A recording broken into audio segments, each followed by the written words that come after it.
নমস্কাৰ। আজি 21 মে অসমৰ লগতে ভাৰতৰ বিভিন্ন প্ৰান্তৰ পৰা সন্ধিয়াৰ কেইবাটাও খবৰ আহি পৰিছে।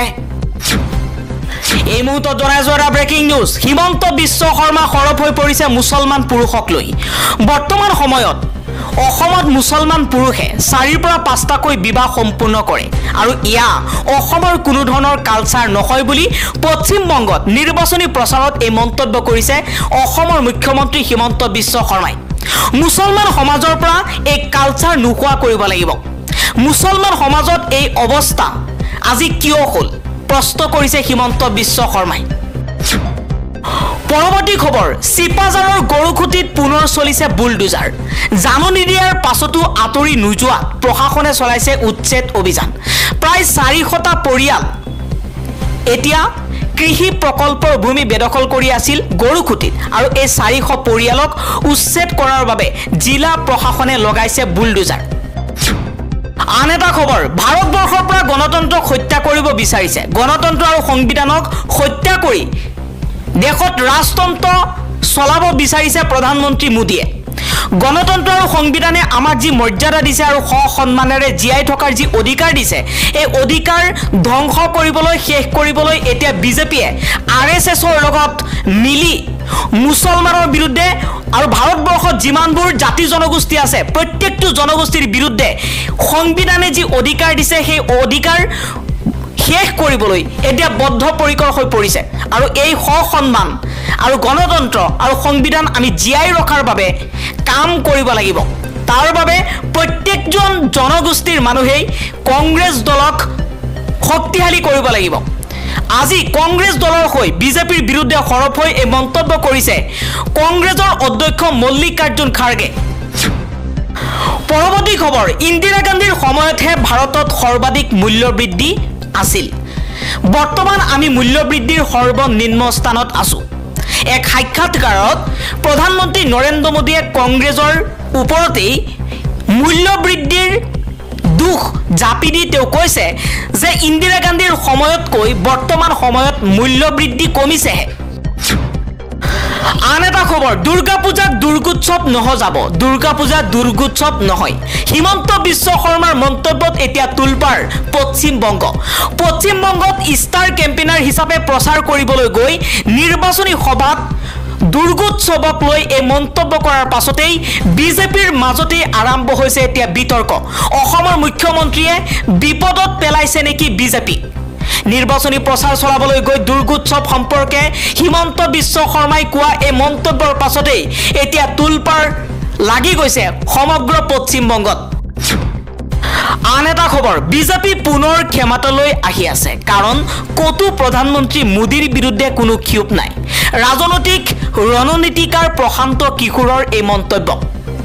বৰ্তমান সময়ৰ লোকসভা নিৰ্বাচনক লৈ এই মন্তব্য কৰিছে ৰাজনৈতিক ৰণনীতিকাৰ প্ৰশান্ত কিশোৰে। প্ৰশান্ত কিশোৰৰ মতে বিজেপি পুনৰ ক্ষমতালৈ আহি আছে। 2024 চনত বিজেপি পুনৰবাৰ ক্ষমতালৈ আহিছে আৰু প্ৰধানমন্ত্ৰী হ'ব নৰেন্দ্ৰ মোদী। কাৰণ নৰেন্দ্ৰ মোদীৰ বিৰুদ্ধে কোনো ধৰণৰ দেশত ক্ষোভ হোৱা নাই বুলি মন্তব্য কৰিছে। পৰৱৰ্তী খবৰ, এফালে নৰেন্দ্ৰ মোদীৰ মিছা অপপ্ৰচাৰ আৰু তেওঁৰ বন্ধুপূৰ্ণ সংবাদ মাধ্যম আৰু আনফালে সত্যৰ কণ্ঠ। বিজেপি চৰকাৰৰ 10 বছৰীয়া প্ৰতাৰণাত উদ্ভৱ হোৱা ক্ষোভে এতিয়া বিপ্লৱৰ ৰূপ লৈছে। ইয়া কেৱল হাৰিয়ানাৰ কণ্ঠ নহয়, সমগ্ৰ ভাৰতবৰ্ষৰ কণ্ঠ। ইয়া ভাৰতত দুমুখা বন্ধ হ'বলৈ যোৱা নাই। বিজেপিয়ে বৰ্তমান জাতি জনগোষ্ঠীৰ মাজত যি প্ৰভাৱ পেলাব বিচাৰিছে, হিন্দু মুছলমানৰ ৰাজনীতি কৰিব বিচাৰিছে, ইয়া আমাৰ ভাৰতৰ পৰা নোহোৱা হ'ব লাগিব। গণতান্ত্ৰিক ৰাষ্ট্ৰ এখনত বিৰোধী দল শক্তিশালী হৈ থাকিব লাগিব। কিন্তু বিজেপিৰ উদ্দেশ্য হৈছে ভাৰতৰ পৰা বিৰোধী দলসমূহৰ নেতাসকলক গ্ৰেপ্তাৰ কৰি সেই দলসমূহ ধ্বংস কৰি দিয়া, আৰু ইয়াক কেতিয়াও হ'বলৈ দিয়া নহ'ব। ভাৰতবৰ্ষ হৈছে বিশ্বৰ আটাইতকৈ শক্তিশালী গণতান্ত্ৰিক ৰাষ্ট্ৰ, যি ৰাষ্ট্ৰত প্ৰত্যেকজন মানুহৰ অধিকাৰ আছে আৰু সংবিধানে সেই অধিকাৰ দিছে। কিন্তু অধিকাৰসমূহ যেতিয়া সংবিধানেই নাথাকিব তেতিয়া অধিকাৰ কোনেও প্ৰয়োগ কৰিব নোৱাৰিব। যাৰ বাবে নৰেন্দ্ৰ মোদী যদি 2024 চনত প্ৰধানমন্ত্ৰী হয় তেনেহ'লে সংবিধান আৰু গণতন্ত্ৰ আৰু মানুহৰ অধিকাৰসমূহ সকলো ভস্মীভূত হৈ পৰিব। পৰৱৰ্তী খবৰ, 400 আসন পাৰ কৰি হৈছিল প্ৰধানমন্ত্ৰী। আজি প্ৰয়াত প্ৰধানমন্ত্ৰী ৰাজীৱ গান্ধীৰ 33তম মৃত্যু দিৱস।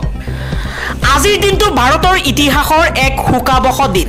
1991 চনৰ 21 মে অৰ্থাৎ আজিৰ দিনটোতেই হত্যাৰ বলি হৈছিল ভাৰতৰ তদানীন্তন প্ৰধানমন্ত্ৰী ৰাজীৱ গান্ধী। সন্ত্ৰাসবাদীৰ আত্মঘাতী বোমা বিস্ফোৰণত কৰুণ মৃত্যুক সাৱটি লৈছিল স্বাধীন ভাৰতৰ আটাইতকৈ সফল প্ৰধানমন্ত্ৰী হিচাপে পৰিচিত নেতাগৰাকী। 1991 চনৰ 21 মেৰ নিশা তামিলনাডুৰ শ্ৰী পেৰুম্বুদুৰত নিৰ্বাচনী প্ৰচাৰ সভা চলি থকাৰ মাজতেই লিবাৰেশ্যন টাইগাৰ্ছ অৱ তামিল ইলাম নামৰ সংগঠনটোৰ সৈতে জড়িত ব্যক্তিয়ে আত্মঘাতী বোমাৰে আক্ৰমণ কৰি ৰাজীৱ গান্ধীক হত্যা কৰিছিল। এই ঘটনা কেৱল ভাৰততেই নহয়, সমগ্ৰ বিশ্ব জোকাৰি গৈছিল ৰাজীৱ গান্ধীৰ মৃত্যুৰ বাতৰিয়ে।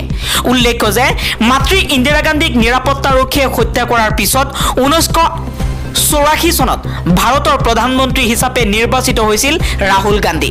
কংগ্ৰেছৰ 400 আসনতকৈও অধিক সাংসদ জয়ী হৈছিল সেই বছৰ। শাসনলৈ আহিয়েই দেশৰ বিকাশত অভূতপূৰ্ব বৰঙণি আগবঢ়াইছিল ৰাজীৱ গান্ধীয়ে। তেওঁৰ কাৰ্যকালত কম্পিউটাৰৰ প্ৰৱৰ্তন আৰু অৰ্থনৈতিক উদাৰীকৰণ নীতিৰ আৰম্ভণিকে ধৰি উল্লেখযোগ্য আৰ্থসামাজিক সংস্কাৰ আৰু প্ৰযুক্তিগত উন্নতি সাধন হৈছিল। কিন্তু ভাৰতক আগুৱাই নিয়াৰ প্ৰচেষ্টাৰ মাজতে ৰাজীৱ গান্ধীয়ে শ্ৰীলংকাত জাতিগত সংঘাত বৃদ্ধি পোৱাকে ধৰি অসংখ্য প্ৰত্যাহ্বানৰ সন্মুখীন হ'বলগীয়া হৈছিল।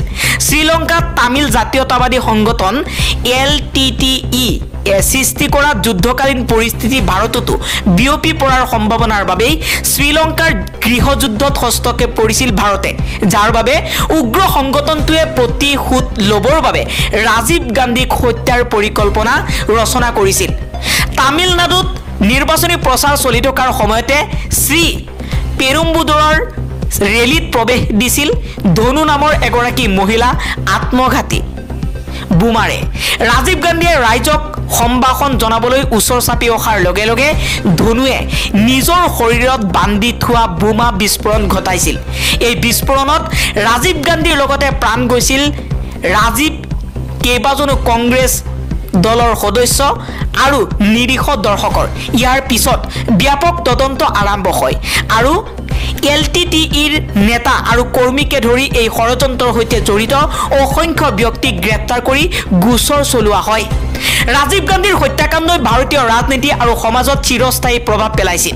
ভাৰতত নেতা আৰু সাধাৰণ ৰাইজৰ নিৰাপত্তা সম্পৰ্কে প্ৰশ্ন উত্থাপন হৈছিল। তাৰ পিছতেই দুগুণ শক্তিশালী কৰা হৈছিল ভাৰতৰ নিৰাপত্তা। মৃত্যুৰ 33 বছৰ পিছতো আজিও দেশৰ জনগণে প্ৰধানমন্ত্ৰীজনক মনত ৰাখিছে। তেওঁৰ ৰাজনৈতিক নীতি আদৰ্শ আৰু উন্নয়নমূলক কাম কাজে আজিও দেশৰ নতুন ৰাজনীতিবিদসকলক অনুপ্ৰাণিত কৰি আহিছে।